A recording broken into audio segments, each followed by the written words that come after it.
الحمد لله وكفى وسلام على عباده الذين اصطفى. أما بعد فأعوذ بالله من الشيطان الرجيم. بسم الله الرحمن الرحيم.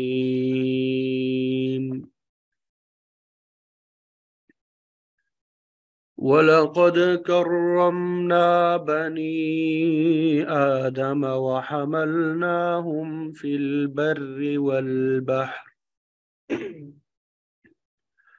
ورزقناهم من الطيبات وفضلناهم على كثير ممن خلقنا تفضيلا. صدق اللہ العظیم۔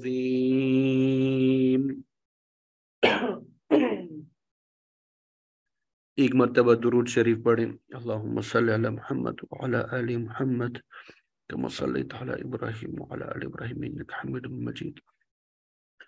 اللہم بارک علی محمد وعلی آل محمد کما بارکت علی ابراہیم وعلی آل ابراہیم انک حمید مجید۔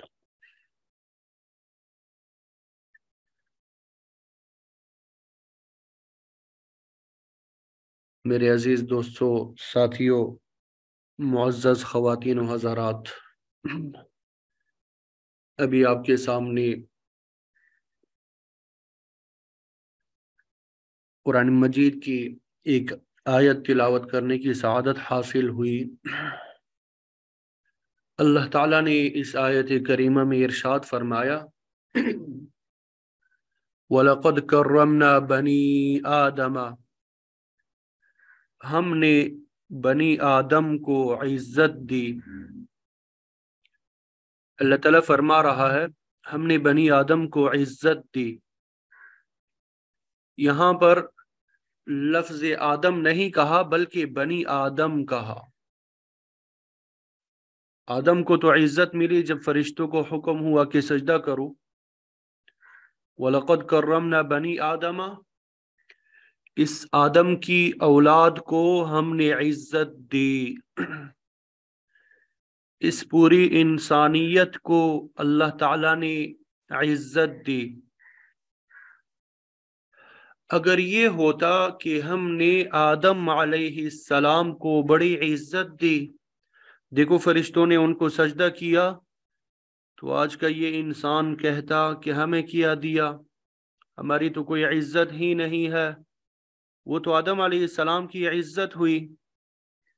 تو اللہ تعالیٰ نے شروع ہی سے یہ مسئلہ ختم کر دیا اور فرما دیا، وَلَقَدْ كَرَّمْنَا بَنِي آدَمَ، ہم نے بنی آدم کو، آدم کی اولاد کو عزت دی۔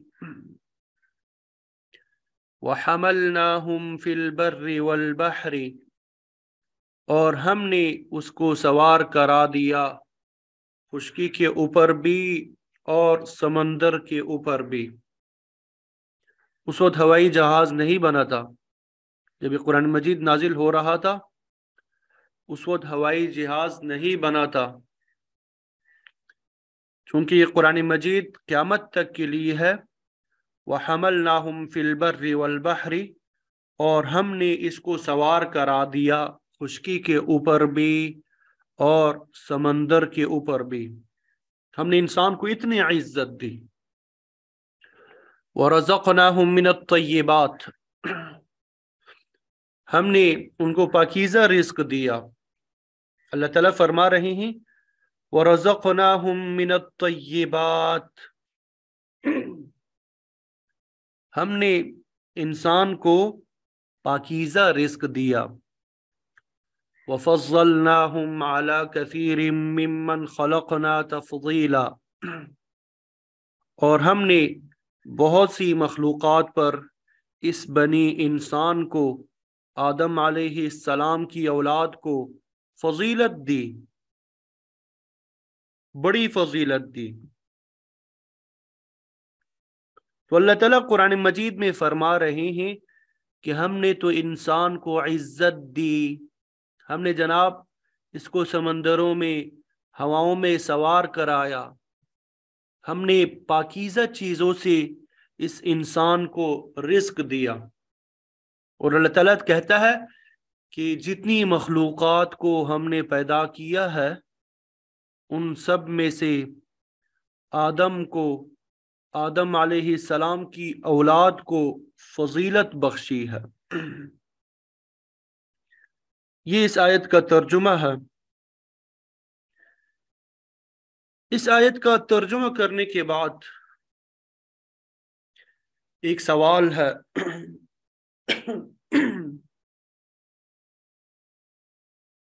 شوہر کیوں کہتا ہے میری گھر میں عزت نہیں؟ بیوی کیوں کہتی ہے میری کوئی عزت ہی نہیں ہے اس گھر میں؟ ایک بیٹا باپ سے کیوں کہتا ہے جوان ہونے کے بعد ابا جی میری گھر میں تو کوئی عزت نہیں؟ یہ گھروں کے جملے ہیں، کوئی شریف آدمی زبان پر نہیں لاتا، کوئی شریف آدمی زبان پر نہیں لاتا۔ کیوں پھر یہ انسان کہتا ہے کہ خاندان نے میری کوئی عزت نہیں ہے خاندان میں؟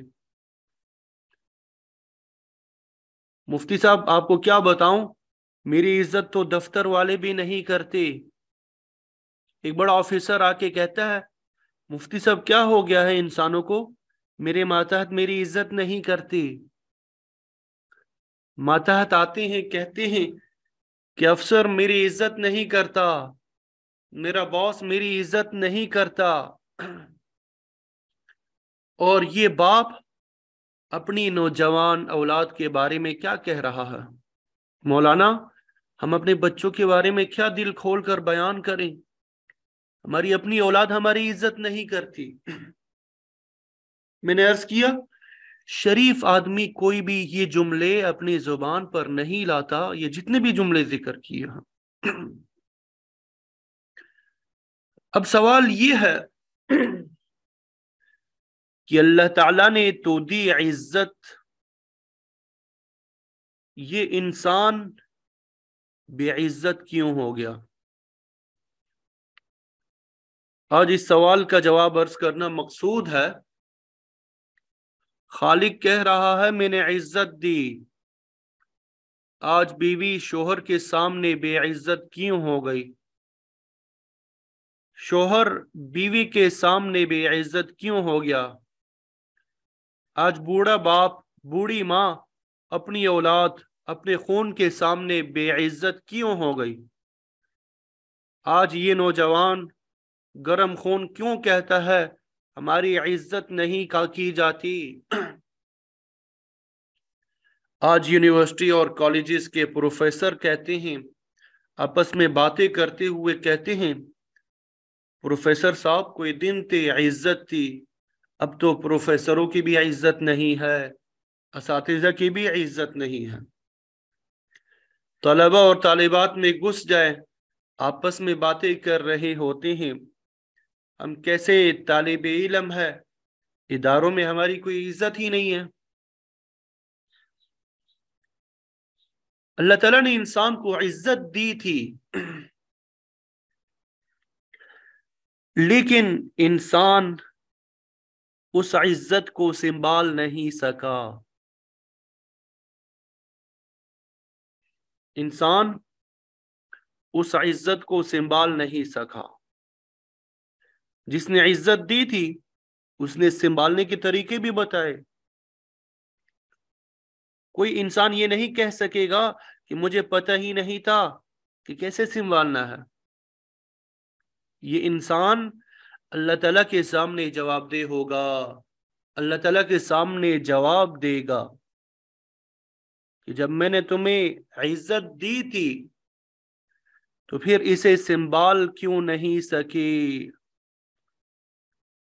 اپنی بیوی کے سامنے، اپنے بچوں کے سامنے، معاشرے کے سامنے کیوں انسان کی زبان پر یہ شکوہ آتا ہے میرا دوست میری عزت نہیں کرتا؟ کیوں کہتا ہے کہ میرا جو پارٹنر ہے کاروبار میں، مفتی صاحب وہ میری عزت نہیں کرتا، میں کیا کروں؟ پیسہ لگایا، محنت کی، سب کچھ کیا، لیکن اس کے باوجود وہ عزت نہیں کرتا۔ اور آپ سب کو معلوم ہے انسان کی نفسیات ہے جو میں آپ کو بتا رہا ہوں کہ معاشرے میں انسان عزت کا بھوکا ہوتا ہے۔ جیسے کسی انسان کو بھوک لگی ہو، اب اسے کھانا کھلا دے، اس کی بھوک ختم ہو جاتی ہے۔ اگر انسان کو معاشرے میں عزت دے دی جائے تو اس کی وہ بھوک ختم ہو جائے گی۔ انسان بھوکا ہوتا ہے عزت کا۔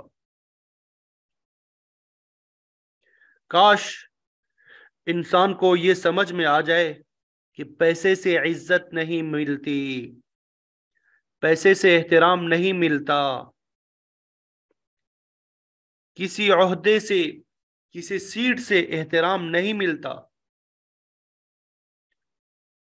اچھی طرح یاد رکھیں وہ انسان دھوکے میں ہے کہ میرا معاشرتی سٹیٹس ہوگا تو معاشرے میں رتبہ ہوگا تو تب میری عزت ہوگی۔ بھول جائے کہ معاشرے میں رتبہ رکھنے والوں کی کتنی عزت ہے، سب کچھ آپ کے سامنے ہے۔ تو یہ جو آپ کے سامنے صورتحال بیان کی کہ ہر انسان کیوں کہہ رہا ہے کہ آج میری عزت نہیں ہے، اللہ تعالیٰ نے تو فرمایا تھا کہ ہم نے انسان کو باعزت بنایا، ہم نے انسان کو عزت دی، عزت سنبھالنے کے طریقے بھی بتائے۔ یہ اس لیے کہ قل اللہم مالک الملک تؤتی الملک من تشاء وتعز من تشاء وتذل من تشاء بیدک الخیر۔ آپ کہہ دیجئے کہ تمام بادشاہت، دنیا کی ساری ملکیت اللہ تعالیٰ کے پاس ہے۔ وَتُعِزُّ مَن تَشَاءُ وَتُذِلُّ مَن تَشَاءُ، وہ جس کو چاہتا ہے عزت دیتا ہے اور جس کو چاہتا ہے ذلت دیتا ہے۔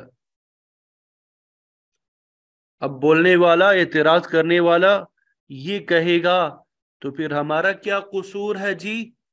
جب عزت بھی اللہ ہی دیتا ہے، ذلت بھی اللہ ہی دیتا ہے، یعنی سب کچھ اللہ تعالیٰ نے اپنے ہاتھ میں رکھا ہے، تو ہمارا کیا قصور ہے اگر اللہ تعالیٰ نے مجھے ذلیل کر دیا بیوی کے سامنے، شوہر کو بیوی کے سامنے، بیوی کو شوہر کے سامنے، اولاد کے سامنے باپ کو ذلیل کر دیا، دوستوں کے سامنے دوست ذلیل ہوا۔ جب یہ عزت اور ذلت اللہ تعالیٰ نے اپنے ہاتھ میں رکھی ہے تو ہم کیا کر سکتے ہیں؟ عزت اور ذلت صرف اللہ تعالیٰ کے ہاتھ میں ہے۔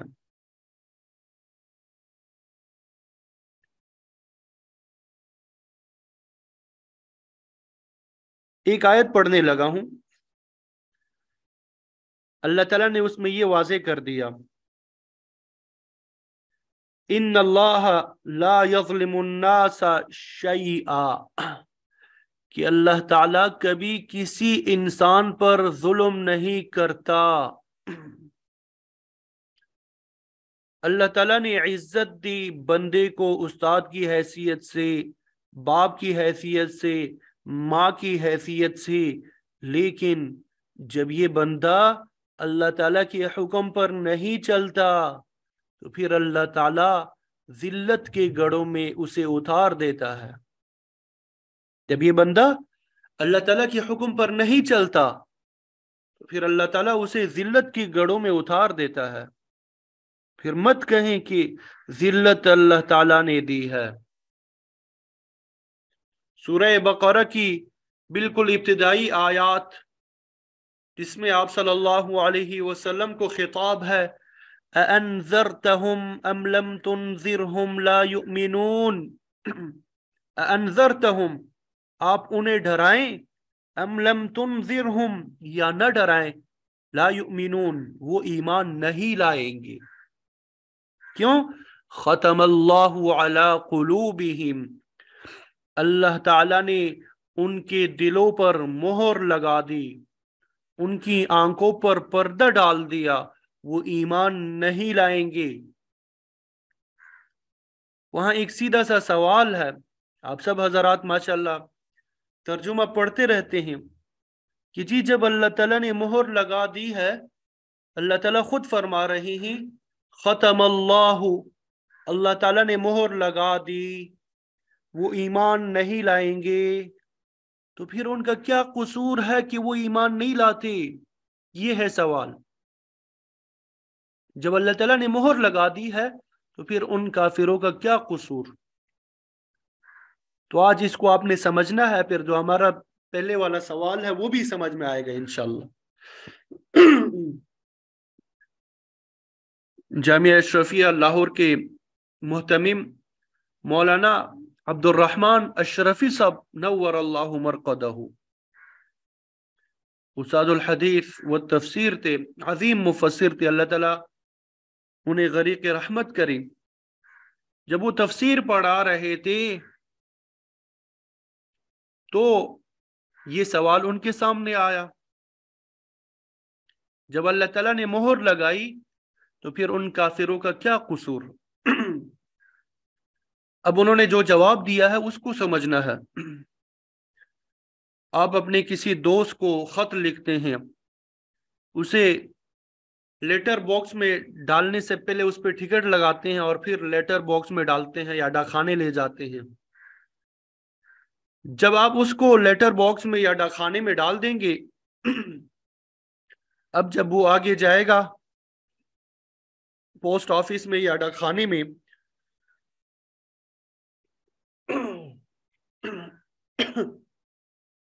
ڈاکخانے والا اس ٹکٹ پہ مہر لگا دے گا، سٹیمپ لگا دے گا، یعنی اس ٹکٹ کے اوپر وہ مہر لگا دے گا۔ اب اگر کوئی بندہ یہ کہے کہ آپ نے میرے اس خوبصورت ٹکٹ پہ ایک کالے رنگ کی مہر لگا دی، اس کو خراب کر دیا، تو وہ آگے سے کہے گا، جواب دے گا پوسٹ آفس والا، محترم یہ درست ہے کہ ہم نے یہ مہر لگائی ہے لیکن آپ نے لگوائی ہے، یہ بالکل درست ہے کہ ہم نے یہ مہر لگائی ہے لیکن آپ نے یہ لگوائی ہے، آپ نے خود یہ خط ڈاکخانے میں ڈالا، آپ اس خط کو ڈاکخانے میں نہ ڈالتے تو مہر نہ لگتی، ہم نے مہر لگائی ہے لیکن آپ نے خود لگوائی ہے، فکر نہ کریں، ہم اقرار کرتے ہیں کہ ہم نے یہ مہر لگائی ہے اس ٹکٹ کے اوپر لیکن آپ نے لگوائی ہے۔ بالکل ترجمہ یہی ہے کہ ختم اللہ علی قلوبہم، اللہ تعالیٰ نے ان کے دلوں پہ مہر لگائی ہے، اللہ تعالیٰ نے ان کے دلوں پر مہر لگائی ہے، لیکن کافروں نے یہ مہر خود لگوائی ہے۔ بات سمجھنے کی ہے، اللہ تعالیٰ نے عزت دی اس باپ کو بھی، ماں کو بھی، اولاد کو بھی، اس استاد کو بھی اللہ تعالیٰ نے عزت دی، اس طالب علم کو بھی اللہ تعالیٰ نے عزت دی، اللہ تعالیٰ نے تمام انسانوں کو عزت دی ہے، پوری انسانیت کو عزت دی ہے، باعزت بنایا، لیکن یہ انسان کچھ حرکتیں ایسی کرتا ہے اپنے گھر میں جس کی وجہ سے وہ ذلت سے دوچار ہوتا ہے۔ ذلت اللہ ہی دیتا ہے لیکن یہ لیتا بندہ خود ہی ہے، ذلت اللہ ہی دیتا ہے لیکن یہ لیتا بندہ خود ہی ہے۔ جب انسان کی شادی ہونے لگتی ہے تو ہمارے معاشرے میں انسان کے دوست اس کو سمجھاتے ہیں، اگر بیوی کے سامنے تم نے زندگی گزارنی ہے تو دیکھو ابتدائی شادی کے دنوں میں اس کی ٹھکائی کر دینا، ہاں بس ایک دو مرتبہ ٹھکائی کر دیں، ساری زندگی آرام سے گزر جائے گی۔ یہ دوست سمجھاتے ہیں شادی سے پہلے، آج کل بھی یہ معاملہ ہے، اور محاورہ کیا بتاتے ہیں، ساتھ میں محاورہ بھی بتاتے ہیں، گربہ کشتن روز اول،